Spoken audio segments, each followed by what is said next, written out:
예, 우리 말씀의 실제 함께 하겠습니다. 오늘 제목은 영적으로 보십시오. 예, 영적으로 보십시오라는 제목입니다. 로마서 8장 5절 6절 같이 읽겠습니다.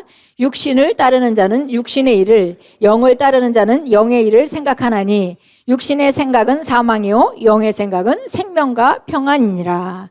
아멘. 예, 보니까 육신적인 것, 우리가 그리스도인으로서 육신적으로 살 수도 있고 영적으로 살 수도 있는데 이 모든 것이 생각에 달렸다고 지금 말하고 있습니다. 예, 육신을 따르는 자는 그냥 육신의 일을 생각하고, 그리고 영을 따르는 자는 영의 일을 생각한다.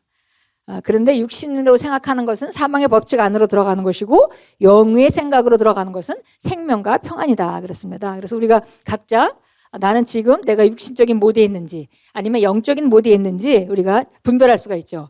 내가 보이는 것대로 감각대로 기능하고 있으면 지금 내가 육신으로 생각하고 있는 것이고, 하나님의 말씀을 따라 믿음으로 그리스도 안에서 나를 인식하고 있다면은 그러면 우리는 영적인 사람, 영의 생각을 가지고 있는 것이고, 그러면 영의 사람이다라고 우리가 볼 수 있겠습니다. 우리 같이 읽겠습니다. 주 예수님은 모든 것, 즉 그분의 관점, 말, 행동, 소망, 믿음, 사랑에서 영성을 내보이셨습니다. 사도들도 마찬가지였습니다. 그들은 영적으로 생각했습니다. 그들은 영적인 관점으로 세상을 보았고 말씀에 입각하여 상황과 환경에 반응했습니다. 예수님이 상황들을 어떻게 다루셨는지 기억해 보십시오. 그분이 오시기 전에는 어느 누구도 어떤 사람들이 처한 환경이 악한 영들 때문이라는 것을 몰랐습니다. 설령 그 사실을 알았다 하더라도 아무도 그 환경을 바꿀 수 없었습니다. 그러나 예수님은 그분의 말로 귀신들을 쫓아내셨습니다. 저물매 사람들이 귀신 들린 자를 많이 데리고 예수께 오거늘 예수께서 말씀으로 귀신들을 쫓아내시고 병든 자들을 다 고치시니, 마가복음 9장 25절은 말합니다. 예수께서 무리가 달려와 모이는 것을 보시고 그 더러운 귀신을 꾸짖어 이르시되 말 못하고 못 듣는 귀신아, 내가 네게 명하노니 이 아이에게서 나오고 다시는 들어가지 말라 하시매. 마가복음 1장 23절 26절은 말합니다.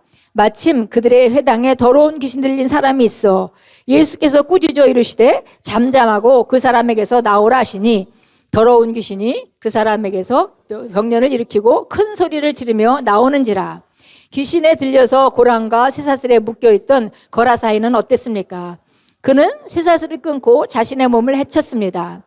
예수님이 그 길로 오실 때까지 그는 계속 그러한 상태였습니다. 주님은 악한 영에게 그 남자에게서 나올 것을 명하셨고 그 남자는 회복되었습니다. 예수님은 말을 중요하게 여기십니다. 예수님은 날 때부터 몸이 마비되어 있던 사람에게도 일어나라, 침상을 들고 걸어가라 라고 말씀하셨고 그는 치유받았습니다. 베데스다 연못 근처에 있던 38해 동안 아팠던 남성의 이야기를 읽어보십시오. 예수님은 그에게 일어나 내 자리를 들고 걸어가라고 말씀하셨습니다. 그분의 말은 영이라고 가르치셨습니다. 예수님은 영적인 영역에서 생명을 보셨습니다. 그분에 관한 모든 것은 영적인 영역에서 다스려졌습니다. 그리고 당신도 하나님의 자녀로서 영적인 영역에서 보고 살아야 합니다. 영적인 영역에서 삶을 바라보십시오. 그러면 당신은 항상 승리할 것입니다. 아멘. 예, 그래서 여기 우리 그 왼쪽 페이지에 초반에 이렇게 얘기했죠. 그들은 영적으로 생각했습니다. 네, 사도들이나 예수님이 다 영적으로 생각을 했다. 그래서 결국은 생각에서 모든 것이 나오는 걸 우리가 알 수 있겠고요. 그리고 그들은 영적인 관점에서 세상을 보았고 말씀에 입각해서 상황을 봤다. 예, 그러니까 항상 우리가 어떤 상황이 벌어지면 자연적인 영역의 상황들이 먼저 보이잖아요. 그럴 때 항상 우리가 휴지를 갖고 가만히 있어봐. 이렇게 가만히 있어봐. 이렇게 해서 다시 우리가 그 모드를 전환해서 영적인 쪽으로 비추어야 된다. 영적인 관점을 가져야 된다. 그랬고요. 그 다음에 말씀을 통해서 상황과 환경에 반응을 했다. 그랬어요. 그러면 나는 누구고? 내가 그리스도 안에서 어떤 자이지? 하나님께서 주신 생명이 무엇이지? 그러니까 나 여기서 어떻게 반응해야 되겠지? 그리고 바른 말을 한다면 그건 이제 영적으로 바르게 반응하는 것입니다. 그래서 보이는 것이 다가 아니라는 거예요. 보이는 것은 항상 자연적인 영역의 상황들을 얘기하고 있죠. 그러나 우리 믿음으로 사는 우리 그리스도인들, 영으로 사는 그리스도인들, 영적인 그리스도인들은 보이는 것으로 말미암아 사는 것이 아니고 하나님의 말씀으로 말미암아 사는 것이고, 보이는 것은 나타난 것으로 말미암아 된 것이 아니라는 걸 우리 철저하게 믿는 거죠. 그래서 예수님이 오실 때까지는 누구도 영적으로 여기 정신 문제가 있는 사람들이죠. 대부분 귀신 들려서 뭐 정신 문제가 있는 사람들을 누구도 영적으로 보지 않았다는 거죠.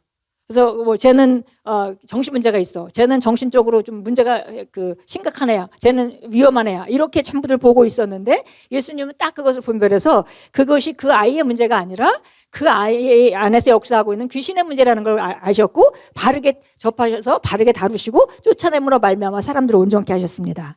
예, 그래서 여기 우리가 볼 때 이제 맨 마지막 그게 그렇게 얘기했죠. 예수님은 영적인 영역에서 다스리셨다. 자연적인 영역에서 우리가 이기려고 하면 우리가 사망으로 들어가는 것입니다. 그래서 거기선 절대 이길 수가 없어요. 그래서 우리가 영적인 영역으로 들어가서 하나님의 말씀으로 반응하고 바른 말을 할 때 그것이 영적으로 우리가 사는 방식입니다. 그리고 여기 끝에서 세 번째 또 이렇게 얘기했죠. 당신도 하느님의 자녀로서 영적인 영역에서 보고 살아야 합니다. 영적인 영역에서 삶을 바라보십시오. 그러면 당신은 항상 승리할 것입니다. 그래서 우리가 삶에 여러분이 나름대로 잘하고 계시지만 아직도 우리가 온전하게 영적으로 기능하지 못하는 부분이 너무나 많아요. 그래서 영적인 상황들로 우리가 접하면서 이런 상황들을 볼 때 가만히 있어봐 하고 그냥 상황들 있는 그대로 보지 말고 어떤 사람에게 문제가 있을 때도 그 사람 있는 그대로 보지 말고 나타나는 행동 보고 판단하지 말고 그 사람 속 사람의 모습을 바라보면서 이 사람 안에 어떤 부분이 있구나, 또 어떤 문제가 있구나, 또 어떤 영이 역사하고 있구나라는 걸 우리가 바라보고 그 다음에 우리가 말씀으로 바르게 반응한다면 그리고 바른 말을 한다면 우리는 상황을 항상 바꾸는 위치에 하나님께서 이미 놓으셨기 때문에 우리는 승리자의 위치에 있습니다. 예, 그래서 영적인 영역에서 삶을 바라본다면 항상 승리한다 그랬습니다. 우리 고백하겠습니다. 나는 이 세상에서 왕국의 원리를 따라 삽니다. 나는 말씀으로 세상을 봅니다. 나는 영적으로 보며 이 물리적인 세계의 요소, 실패, 좌절, 어둠, 썩어짐과 상관없이 삽니다. 나는 항상 승리와 다스림 안에서 행합니다. 아멘, 아멘. 우리 일어나서 함께 기도하도록 하겠습니다.